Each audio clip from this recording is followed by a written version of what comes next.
बेटा LPP linear programming problem में पहले इन सारी चीज़ों का मतलब समझते हैं। ठीक है, सबसे पहले है आपका ऑप्टिमाइजिंग प्रॉब्लम। ये लीनियर प्रोग्रामिंग होता क्या है पहले तो ये समझाओ। इसमें क्या है, हम किसी प्रॉब्लम से डील करते हैं जिसका सॉल्यूशन हमें फाइंड करना है। ठीक है, अब वो प्रॉब्लम क्या है, मान लो आप एक बिजनेस सेटअप करना चाहते हो। ठीक है, अब बिजनेस सेटअप करोगे तो उसमें बहुत सारी कंडीशंस होती हैं, कैसे रिस्ट्रिक्शंस होती हैं, क्या रिस्ट्रिक्शंस होती हैं कि आपके पास लिमिटेड अमाउंट ऑफ मनी होता है इन्वेस्ट करने के लिए, आपके पास जो स्पेस होता है वो लिमिटेड होता है। उन सब चीज़ों को ध्यान में रखते हुए आप अपना इन्वेस्टमेंट करते हो। ठीक है, और उसके हिसाब से आप ये डिसाइड करते हो कि क्या मैं खरीदूं, मैं कितना सामान खरीदूं ताकि मेरा जो प्रॉफिट है वो ज़्यादा से ज़्यादा। तो आप कोशिश क्या करते हो कि आपका प्रॉफिट क्या हो, मैक्सिमाइज हो। ठीक है, अब ये प्रॉफिट को मैक्सिमाइज करने के लिए आपको सारी कंडीशंस देखनी होती हैं। जितनी भी कंडीशंस आप देखते हो उन कंडीशंस को हम बोलते हैं कंस्ट्रेंट्स। ठीक है, मान लो आपको एक बिजनेस सेटअप करना है, और बिजनेस सेटअप करना है किसका, मान लीजिए चेयर और टेबल का करना है।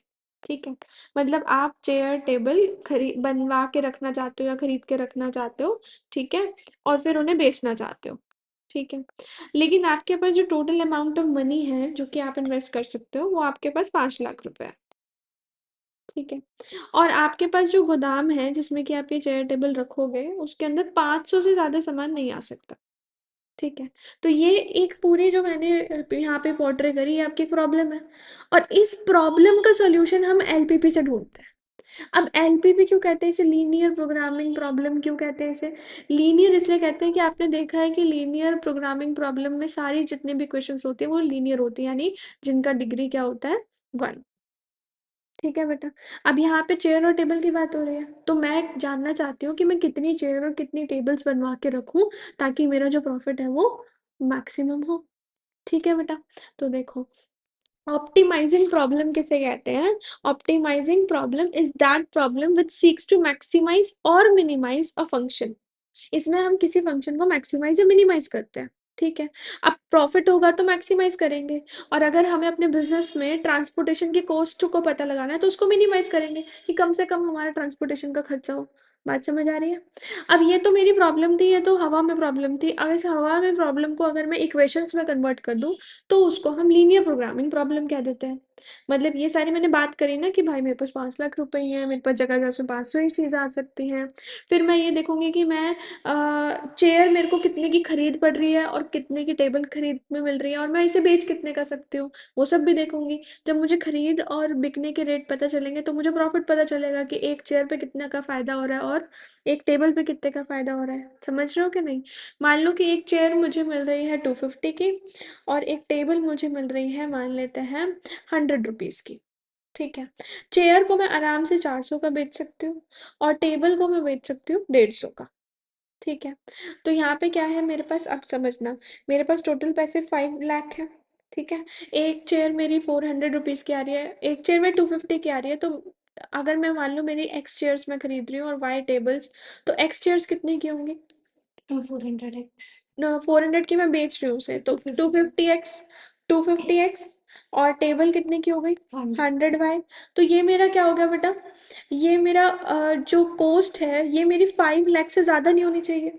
तो यहाँ पे मेरी एक इनइक्वालिटी तैयार हो गई that this equation should be less than equal to 5 lakh. समझ रहे हो कि नहीं, ऐसे हमें कुछ कंडीशंस दे रखी होती है ना, और दोनों को मिला के एक्स और वाई दोनों मिला के 500 से ज़्यादा नहीं होने चाहिए। क्यों नहीं होना चाहिए बेटा 500 से ज़्यादा, क्योंकि मेरे पास स्पेस ही नहीं है कि मैं 500 से ज़्यादा सामान रख पाऊँ। तो x plus y less than equal to 500। तो यहाँ पे मैं ये क्या, ये अपनी जो मेरी प्रॉब्लम थी उसको इक्वेशंस बना के इनइक्वालिटीज बना के प्रेजेंट कर रही हूँ, और इस प्रेजेंट करने को हम लीनियर प्रोग्रामिंग प्रॉब्लम कहते हैं। जहाँ पे हम क्या करते हैं, हम सोल्यूशन ढूंढने की कोशिश करते हैं। तो एलपीपी डील्स विद ऑप्टिमाइजेशन। हम अपना एलपीपी में क्या करते हैं बेटा, ऑप्टिमाइज करते हैं, या तो मैक्सिमम चीज निकालते हैं या मिनिमाइज करते हैं किसी भी लीनियर फंक्शन को। और लीनियर फंक्शन आपका कितने वेरिएबल का होता है, 2 वेरिएबल का। आई बात समझ, क्लियर है कि नहीं। ठीक है, अब इसमें आपने देखा, अब देखो मान लो कि मैंने ये 400 की बेच पा रही हूँ और मेरा 250 की खरीद थी, तो मतलब मैं प्रॉफिट कितना कमा रही हूँ बेटा इसके ऊपर, टू 150 का, ठीक है, 150 का मेरे को एक चेयर पे प्रॉफिट मिल रहा है, तो एक्स चेयर पे 150x। और टेबल पे मुझे 50 रुपीज़ का मिल रहा है, तो 50y। तो ये मेरा टोटल प्रॉफिट हो गया। और इसको मुझे मैक्सिमाइज करना है, तो इसका मैं फंक्शन बनाऊंगी। तो इसे मैं जेड फंक्शन बोलूंगी, जिसको मुझे मैक्सिमाइज या मिनिमाइज करना होता है, that is called as optimizing function. Clear और नॉट? ठीक है। तो ऑब्जेक्टिव फंक्शन भी कहते हैं। ऑब्जेक्टिव फंक्शन मतलब आप जिस फंक्शन को, जिस लीनियर फंक्शन को आप मैक्सिमाइज या मिनिमाइज करना चाहते हो, that is called as linear objective function. ठीक है। अब इसको ऑप्टिमाइज करने के लिए, इसको फंक्शन बनाने के लिए आपने यहाँ पे वेरिएबल्स का यूज किया। जैसे यहाँ पे मैंने टेबल और चेयर को अपना एक्स और वाई लिया था, और एंड में मैं यही निकालना चाहती हूँ कि मैं कितनी टेबल और कितनी चेयर खरीद के रखूं, ताकि मेरे को ज्यादा से ज्यादा प्रॉफिट मिले। तो मैं निकालना क्या चाहती हूँ, एक्स और वाई। तो एक्स और वाई मेरे डिसीजन वेरिएबल्स होते हैं। एक्स और वाई क्या होते हैं बेटा? Decision variables. ठीक है। In objective function a x plus b y, x and y are called as decision variables, क्योंकि एंड में हम इस प्रॉब्लम को सॉल्व करके एक्स और वाई ही निकालना चाहते हैं। ठीक। अब इस पूरी प्रॉब्लम के अंदर जितनी भी मैंने कंडीशंस अप्लाई करी, उन कंडीशंस को हम कहते हैं कंस्ट्रेंट्स। क्या कहते हैं बेटा? कंस्ट्रेंट्स। मतलब जितनी भी लीनियर इनइक्वालिटीज मेरे पास आई, कंडीशंस आई, वो सब मेरी क्या है? कंस्ट्रेंट्स है। जैसे कि ये कंस्ट्रेंट था। कंस्ट्रेंट क्यों है? ये लिमिटेशन है कि मैं 500 से ज्यादा सामान नहीं ले सकती, मैं 5 लाख से ज्यादा नहीं इन्वेस्ट कर सकती। समझ रहे हो? तो इन्हें क्या बोलते हैं? कंस्ट्रेंट्स। अब हमारी ज़्यादातर जो एलपीपी की प्रॉब्लम होती है, वो इन्हीं से रिलेटेड होती हैं। तो इनमें आप एक चीज़ समझो कि चेयर हो या टेबल हो या कोई भी आप इस तरह का बिजनेस की बात करते हो, कॉस्ट की बात करते हो, तो वो कभी नेगेटिव नहीं हो सकती। तो कभी नेगेटिव नहीं हो सकती मतलब ना आपका एक्स कभी नेगेटिव हो सकता, ना आपका वाई कभी नेगेटिव हो सकता। तो एक्स भी आपका हमेशा ग्रेटर इक्वल टू जीरो रहेगा, और वाई भी आपका हमेशा ग्रेटर इक्वल टू जीरो रहेगा। और ये दो कंडीशंस है, और कंडीशंस को हम क्या कहते हैं? कंस्ट्रेंट्स। अब ये मेरे जो कंस्ट्रेंट्स हैं, ये फिक्स हैं, जो हर एक में होते हैं जब हम इस तरह की प्रॉब्लम की बात करते हैं। तो इन्हें हम बोलते हैं non negative constraints. Non negative constraints क्यों बोलते हैं इन्हें? क्योंकि ये कभी भी नेगेटिव नहीं हो सकते, ये हमेशा पॉजिटिव रहेंगे।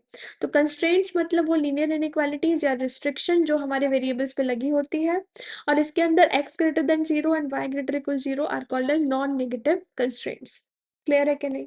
अब जब इन कंडीशंस का हम ग्राफ बनाते हैं, तो हम देखते हैं कि सारी कंडीशंस हमारे किस तरफ को इशारा कर रही हैं। यही देखते हैं ना। तो अगर मैंने अपनी सारी कंडीशंस का ग्राफ बनाया, फॉर एग्जांपल मेरे पास इस तरह का ग्राफ है, मेरे पास डिफरेंट कंडीशंस थी।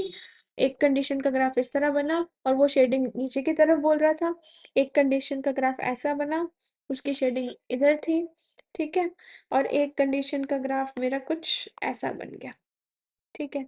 और जिसकी शेडिंग इधर की तरफ थी, तो मेरा जो कॉमन रीजन हो गया वो कुछ ये हो गया। ये बात समझ आ रही है? तो हम करते क्या है बेटा, हम सारी अपने कंस्ट्रेंट्स का ग्राफ प्लॉट करते हैं। और ग्राफ प्लॉट करते हैं तो हमें एक कॉमन रीजन मिलता है। कॉमन रीजन मतलब वो रीजन जहाँ पे मेरी सारी कंडीशन सेटिस्फाई हो रही है।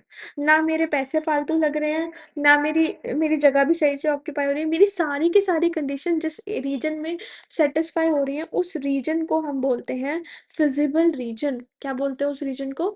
Feasible region. क्लियर है? कोई डाउट इसमें? तो फिजिबल रीजन क्या है? The common region determined by all the constraints including non negative constraints. सारे कंडीशंस जहां पर आपको बोले कि यहाँ जाना है, इंक्लूडिंग नॉन नेगेटिव कंस्ट्रेंट, उस पूरे रीजन को, उस पूरे एरिया को हम क्या कहते हैं? Feasible region for the problem. ठीक है। अब बात करें फिजिबल सॉल्यूशन की, तो फिजिबल सॉल्यूशन कहाँ पे मिलता है हमें? या तो उस रीजन के अंदर या उसकी बाउंड्री पे हमें उसका सॉल्यूशन मिलता है। ठीक है। तो points within and on the boundary of the feasible region for a LBP represents the feasible solutions. अभी सॉल्यूशन निकला नहीं है मेरा, पर फिजिबल सॉल्यूशन हमें मिलते कहाँ है? या तो उसके अंदर या फिर उसकी बाउंड्री पे। इनफिजिबल सॉल्यूशन क्या होंगे? उस फिजिबल रीजन से बाहर जो भी सॉल्यूशन है वो सारे इनफिजिबल सॉल्यूशन है। ठीक है। अब बात करते हैं किसकी? ऑप्टिमल सॉल्यूशन की। ऑप्टिमल सॉल्यूशन मतलब वो सॉल्यूशन जो हम निकालते हैं, जो मैक्सिमम या मिनिमम हम फाइंड करते हैं, that is called as optimal solution. उसको हम फिजिबल सॉल्यूशन भी कहते हैं, ऑप्टिमल फिजिबल सॉल्यूशन। ठीक है। जो हम अपने ऑब्जेक्टिव फंक्शन में मैक्सिमम या मिनिमम निकालते हैं। ठीक है। अब ये थ्योरम क्या कहती है कि अगर आपका जो फिजिबल रीजन है वो एक कॉन्वेक्स पॉलीगन बन रहा है, तो आपका जो ऑप्टिमल सॉल्यूशन होगा, अगर आपका z कोई ऑप्टिमाइजिंग फंक्शन है, ठीक है, तो z की ऑप्टिमल वैल्यू, मैक्सिमम या minimum value, subject to the constraint described by linear inequalities, this optimal solution must occur at corner points of the feasible region. पहली थ्योरम क्या कहती है कि आपने जो अपना, ये थ्योरम क्या कहती है कि आपने जो अपना फिजिबल रीजन बनाया उसके अंदर आपको सिर्फ कॉर्नर पॉइंट्स पे ही आपको आपका ऑप्टिमल सॉल्यूशन मिलता है। ऑप्टिमल सॉल्यूशन कहाँ मिलता है बेटा? कॉर्नर पॉइंट्स पे। ये आपकी फर्स्ट थ्योरम कहती है, ठीक है, कॉर्नर पॉइंट्स पे। अब इसके अलावा बात को ध्यान से समझना। अब मेरे पास मैं हमारे पास दो केसेस होते हैं। एक हमारा केस होता है जिसमें हमें बाउंडेड रीजन मिलता है, और दूसरा हमारा केस होता है अनबाउंडेड। अभी हम बाउंडेड की बात कर रहे हैं क्योंकि ये बाउंडेड है, मतलब इसकी बाउंड्रीज है, ये इनफाइनाइटली एक्सटेंड नहीं कर रहा। अब इसकी बाउंड्रीज के हमने क्या ले लिए? कॉर्नर पॉइंट्स ले लिए। अब मेरे पास टोटल 4 कॉर्नर पॉइंट्स आ रहे हैं, ठीक है। अब मैं क्या करूंगी, मेरे पास z है, z फंक्शन होगा मेरे पास ax plus b y type का। अब मैं इन सारे कॉर्नर पॉइंट्स पे अपना z फंक्शन फाइंड करूंगी, ठीक है। क्लियर है कि नहीं? अब मैंने इस पे भी आंसर निकाला, इस पे भी निकाला, इस पे भी निकाला, इस पे भी निकाला। अब अगर किसी एक वैल्यू पे सबसे ज्यादा वैल्यू आ रही है तो वो उस पॉइंट पे मेरे को क्या मिल जाएगा? मैक्सिमम। और जिस पे सबसे कम वैल्यू आ रही है उस पे मुझे क्या मिल जाएगा? मिनिमम। तो उस केस में तो मेरे कितने ऑप्टिमल सोल्यूशन निकले? 1। लेकिन अगर मेरे को मैक्सिमम वैल्यू मिलती है पर 2 पॉइंट पे मिल जाती है, 2 पॉइंट पे मिल जाने का मतलब इस पे भी मेरा आंसर 50 आ रहा है, इस पे भी 50 आ रहा है, इस पे 10 आ रहा है, इस पे 20 आ रहा है, तो मैक्सिमम मुझे 50 मिल रहा है, पर वो मैक्सिमम मुझे 2 पॉइंट पे मिल रहा है, ए पे भी और बी पे भी। तो ध्यान देने वाली बात यह है कि अगर आपको 2 पॉइंट पे आपकी मैक्सिमम या मिनिमम वैल्यू मिलती है तो इसका मतलब खाली वो दोनों ही आपके सोल्यूशन नहीं है, उस लाइन पे आने वाला हर पॉइंट आपका सोल्यूशन है। तो कितने सॉल्यूशन होंगे? इनफाइनाइट सॉल्यूशंस होंगे। अगर दोनों पॉइंट पे सेम आंसर आता है तो वो चाहे मैक्सिमम का आंसर हो या फिर मिनिमम का आंसर हो, ठीक है। तो उस केस में कितने सॉल्यूशंस होंगे? इनफाइनाइट सॉल्यूशंस होंगे। लेकिन अगर किसी एक ही पॉइंट पे आपकी मैक्सिमम वैल्यू आ रही होती, इस पे कुछ और आ रहा हो तो 40, तो सिर्फ वही आपकी मैक्सिमम वैल्यू बन जाएगी। सेम आपका मिनिमम वैल्यू के साथ है। ये कौन से केस है? बाउंडेड रीजन का। दूसरा केस होता है बेटा हमारा अनबाउंडेड रीजन का। अब अनबाउंडेड रीजन किस तरीके से होता है? फॉर एग्जाम्पल आपके पास एक ग्राफ कुछ इस तरह से है जिसकी शेडिंग अंदर है, ठीक है। दूसरा ग्राफ आपका कुछ ऐसे है जिसकी शेडिंग ऊपर की तरफ है, ठीक है। बाकी आपके नॉन नेगेटिव कंस्ट्रेंट्स हैं जो कि आपके x भी पॉजिटिव हो और आपका y भी पॉजिटिव हो। तो सारे पॉजिटिव हो तो आपका जो रीजन बन रहा है वो रीजन कौन सा बन रहा है बेटा? ये वाला। अब ये रीजन बन तो रहा है, ठीक है, लेकिन ये रीजन की कोई बाउंड्रीज नहीं है, ठीक है, तो ये इनफाइनाइटली एक्सटेंड कर सकता है। अब इसमें भी आपका सॉल्यूशन तो कॉर्नर पॉइंट्स पे ही आपको मिलना चाहिए क्योंकि थ्योरम ये कहती है। तो इसके कॉर्नर पॉइंट्स कितने हैं? इसके 2 ही कॉर्नर पॉइंट्स हैं, एक ए और एक बी, ठीक है। कॉर्नर पॉइंट्स आपको कैसे निकालने हैं? आपको इक्वेशंस को सॉल्व करके एलिमिनेशन से, ठीक है। तो आपको ये 2 कॉर्नर पॉइंट्स मिल गए। आपको मान लो इसकी मैक्सिमम सोल्यूशन ढूंढना है, ठीक है। अब इन दोनों कॉर्नर पॉइंट्स को आप z फंक्शन में डालोगे। अब जो बड़ा आएगा वो मैक्सिमम हो जाएगा, जो छोटा आएगा वो मिनिमम। नॉर्मली तो यही होता है। अब मान लेते हैं कि एक पॉइंट ए पे इसका आंसर आ रहा है मान लीजिए 30 और पॉइंट बी पे इसका आंसर आ रहा है 70। तो इसका मिनिमम सोल्यूशन क्या हुआ? 30 एट पॉइंट ए, और इसका मैक्सिमम सोल्यूशन क्या हुआ? 70 एट पॉइंट बी। लेकिन आप ऐसा अभी नहीं कह सकते। जब आपका अनबाउंडेड रीजन है तो आपको एक स्टेप और करना पड़ेगा। z फंक्शन था आपका कुछ, let say ax plus y b y, ठीक है। अब अगर मेरी ये मिनिमम वैल्यू है बेटा, इसका मतलब ax प्लस बी वाई आपका कभी भी 30 से छोटा नहीं होना चाहिए क्योंकि 30 ही इसकी क्या है? Minimum value. अब आप क्या करोगे? इस इक्वेशन का ग्राफ बनाओगे। ये इक्वेशन नहीं है, इनइक्वालिटी है ना। इसका ग्राफ जब हम बनाएंगे, मान लो कि इसका ग्राफ कुछ ऐसा बनता है डॉटेड, ठीक है। फिर आप किसकी शेडिंग करोगे? आपको लेस देन चाहिए, ग्रेटर देन चाहिए, उस हिसाब से इसकी शेडिंग करोगे। इस साइड पे आ रही है मान लो, ठीक है। अब आपको देखना है कि जो इसका एरिया आ रहा है क्या उसका आपके फिजिबल रीजन के साथ कोई ओवरलैपिंग रीजन है या नहीं। क्या आपका जो इसका सॉल्यूशन आ रहा है उसके साथ आपके फिजिबल रीजन का कोई कॉमन सॉल्यूशन है या नहीं? है, ये वाला। इसका मतलब क्या है? इसका मतलब ये है कि 30 से छोटी वैल्यू भी आपको इस रीजन में मिल रही है। अगर 30 से छोटी वैल्यू भी आप ढूंढ पा रहे हो तो क्या 30 मेरी मिनिमम वैल्यू हुई? नहीं हुई। तो ऐसे केस में आपकी minimum value does not exist. ठीक है। लेकिन अगर मैं दूसरी चीज उठा लूं, अगर मेरा इसका ग्राफ कुछ और बन रहा होता, कुछ और से मतलब मेरा कोई सेकंड केस उठाते और हम इसका ग्राफ जब बनाते तो हमारा जो फिजिबल रीजन आता वो फिजिबल रीजन इस रीजन से ओवरलैप ना करता। मान लो कि आपका रीजन कुछ ऐसे आता और शेडिंग इस तरफ होती, तो अब क्या ये आपके विजिबल रीजन से ओवरलैप कर रहा है? नहीं। इसका मतलब आपके रीजन में 30 से छोटी कोई वैल्यू नहीं मिल रही, तो आपके रीजन के लिए 30 इज योर मिनिमम वैल्यू। तो उस केस में मिनिमम एग्जिस्ट करेगा और दूसरे केस में मिनिमम एग्जिस्ट नहीं करेगा। अब मैक्सिमम की बात करें तो ये सबसे बड़ी है, तो इससे बड़ा कोई नहीं होना चाहिए। तो आपको किसका ग्राफ बनाना पड़ेगा? ax plus b y greater than 70 का। वही अगर कॉमन रीजन आ जाए तो नो सॉल्यूशन, और कॉमन रीजन नहीं आए तो 70, तो आपका 70 ही आपकी मैक्सिमम वैल्यू बन जाएगी। क्लियर है या नहीं? अनबाउंडेड रीजन का भी केस समझ आ गया, बाउंडेड का भी केस समझ आ गया, और पॉइंट कैसे निकालने हैं उन दोनों को सॉल्व करके। क्लियर है कि नहीं? अब हमारा क्वेश्चन जो था वो क्या था?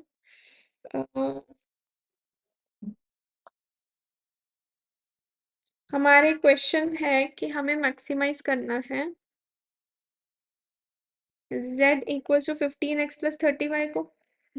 और हमारी जो कंडीशंस है वो क्या है? 3x plus y less than equal to 12, x plus 2y less than equal to 10, x greater equal 0, y greater equal 0। ठीक है। तो सबसे पहले हमें क्या बनाना पड़ेगा? इसका ग्राफ। ठीक है। ग्राफ के लिए आप x0 y0 इस तरह करके लिख सकते हो। x0 रखो तो y क्या आ जाएगा बेटा? 12, 2 4 6 8 10 12, ये रहा पॉइंट। 2 4 6 8 10 12, वाई 0 रखोगे तो x आपका 4 आ जाएगा, दैट मीन दिस पॉइंट। इन दोनों को ज्वाइन कर दो तो आपको किसका ग्राफ मिला? आपका 3x plus y equal to 12 का ग्राफ मिला। ठीक है। अब इसकी शेडिंग देखेंगे तो आप इसके लेफ्ट और राइट, अपर और लोअर पार्ट में से दोनों रीजन में से वैल्यू उठा के देख लो। आपने मान लीजिए ये वैल्यू उठा ली 0 0 0 0, आपकी कंडीशन सेटिस्फाई कर रहा है? हाँ। तो फिर कर रहा है, इसका मतलब इसकी शेडिंग कहाँ होगी बेटा? इधर के साइड। ठीक है। x plus 2y less than equal to 10 का ग्राफ बनाते हैं। तो x 0 तो y आपका 5, 2 और y 0 तो x आपका 10। ठीक है। तो आपका ग्राफ कुछ ऐसा बनेगा। क्लियर है कि नहीं? ठीक। उसके बाद इसका जो शेडिंग है वो कहाँ जाएगा? अंदर की तरफ जाएगा, बिल्कुल। तो इसके जो x greater than 0 y greater than 0 मतलब कि फर्स्ट क्वाड्रेंट में रहेगा। तो इसका जो सारा कॉमन रीजन हुआ वो ये बना। ठीक है। तो हम क्या करेंगे? अब इसके कॉर्नर पॉइंट्स निकालेंगे। ठीक है। इसके कॉर्नर पॉइंट्स निकालें तो देखो, पहला वाला तो ये 0 0 ही है। ये आपका कितना है? 4,0, ये आपका कितना है? 0,5। इसको निकालने के लिए हम क्या करेंगे? एलिमिनेट। ठीक है। एलिमिनेट करते हैं, इसको 2 से मल्टीप्लाई कर देते हैं। 6x plus 2y equal to 24 और x plus 2y equal to 10। Minus करेंगे तो ये cancel. 5x equals to 14। x कितना आ गया आपका? 14/5, दैट मीन्स 2.8। क्लियर है कि नहीं? x मेरा कितना आ गया? 2.8, या 14/5 सिंपल बोल दो। तो x मेरा 14/5 है, तो y कितना होगा? आप पुट करके निकाल सकते हो। 3 into 14 42, 42/5 plus y equal to 12। तो y कितना हो जाएगा? 12 माइनस 42/5, यानी कि 18/5। ठीक है। तो मेरे को x और y मिल गए मेरे। क्लियर? विदाउट। अब इन सारी वैल्यूज को मुझे क्या करना है? अपने z फंक्शन में पुट करना है। z फंक्शन देखिए क्या है मेरा? 15x प्लस 30y, और आपके पास पॉइंट्स क्या हैं? 0 0 0 5 4 0 14/5 एंड 18/5। ठीक है। 0 0 डालोगे तो आंसर क्या आएगा बेटा? 0 5 डाला तो x 0 y 150। 4 0 डालो तो 15 इंटू 4 60 प्लस 0 तो यानी 60, ठीक है। और 14/5 18/5 डालो तो 15 इंटू 14/5 प्लस 30 इंटू 18/5। तो ये कितना आया? ये हमारा क्या था? 15। 15x हाँ 30y। तो 4 3 से 12 प्लस 11 5 टाइम्स 6 इज 30, 18 6 78, 78 और 12 कितना हो गया? 80 हम्म, 90।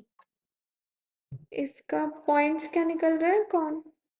फिर तो 14/5 और 3.6 आ रहा।